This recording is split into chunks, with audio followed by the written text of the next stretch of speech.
شیطان چاته ویل کیږي او اصلي شیطان څوک دی؟ نن د شیطان باره کې بیان دی، نو راځئ چې ټولې په شریکه باندې واورو.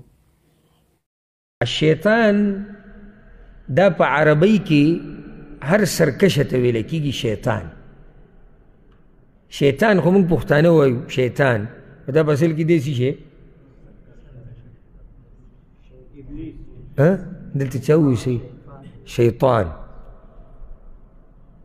بعض خبرې موږ په دې خپل لهجه کې د پښتو په دې لهجه کې د عربۍ هغه ټکی هم ګډوډ کړو، خو چلیږي چې کله پښتو کې، خو بیا عربۍ کې نشي ویلی. نو ځکه دا بعض چې کله تلفظ یې صحیح نه او علم یې نه کړی تلاوت شروع کړي، نو هغه تلاوت ته به وایي چې یا به پښتو کې لګیا دی او یا چېرته پنجابۍ کې لګیا دی. موږ لا بیا ښه ووایو چې د پنجابیانو هغه واوري، هغې ته سړی ښه حیران شي.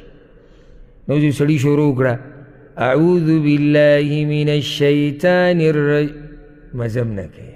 سبحان الله، د عربي ژبه نه ده، داسې ناشنا ژبه ده که نه چې ټکی دې صحیح ونه وي ته به پوهېږم نه، خو لکه ستا دا زړه تا ته وایي چې یاره څه شی دلته ګډوډ کړی دی. نو ګوره اعوذ بالله من الشیطان الرجیم او الشیطان الرجیم څه فرق محسوسوي که نه؟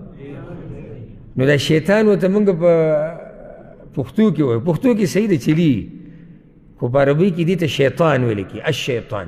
او دا هر سرکشه ته ویلی کېږي. عوامو دا خیال دی چې کله ورته ته ووایې شیطان که نه، نو د هغوی ډایرک ذهن کوم شیطان ته ځي؟ جني شیطان ته. خو دا ګوره غلط سوچ دی. شیطان په عربۍ کې سرکشه ته وایي، دا په انسانانو کې هم دی، دا په پیریانو کې هم دی. او که موږ ووایو چې شیطان مطلب پیریان، نو هغه دیندارو ته به څه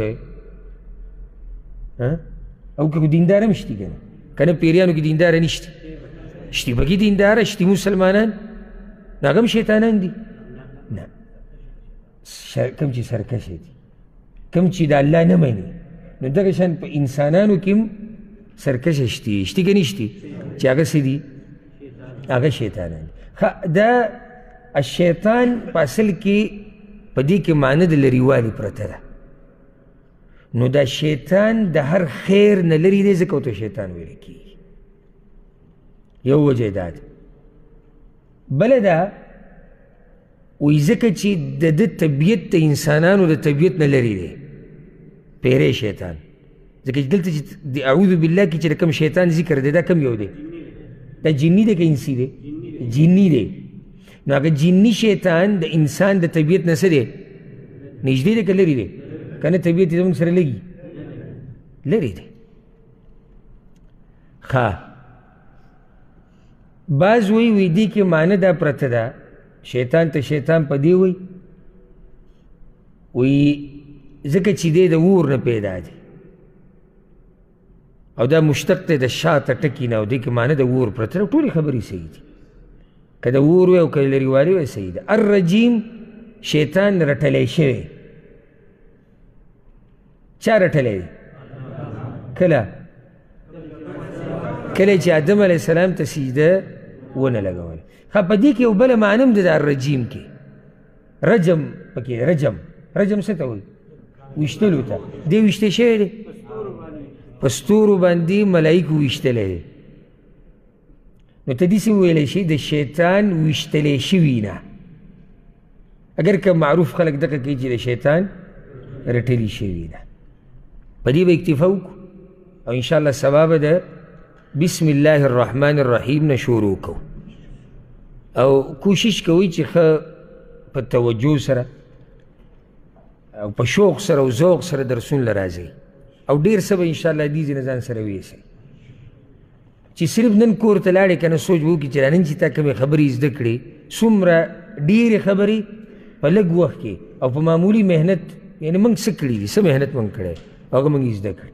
نو چې ته کله پوره د آخري قرآن اورېدو پورې کښېنې، څومره څه به تا یې زده کړي. او دغه شان دا خبره ډېرو ملګرو نن تپوس کوو چې نن درس باره کوي، نن به درسي که نه، ځکه چې هفتې ورځ وه او عام ورځو کې هفتې په ورځ درس نه وي. تفسیر درسونه چې دي دا به هره ورځ وي انشاءالله، الا دا که څه عذر راپېښ شو نو هغه به تاسو ته ویلی کېږي. نو تاسو ته به روزانه دا خبر نه درکړی کېږي چې درس شتي، بس اوس پوه شئ درس شتي. چې کله نه و نو بیا کم ملګري چې دا خبر نشر کوي هغوی به تاسو خبروي چې نن درس نشته. الله رب العزت موږ په قرآن باندې پوه کړي.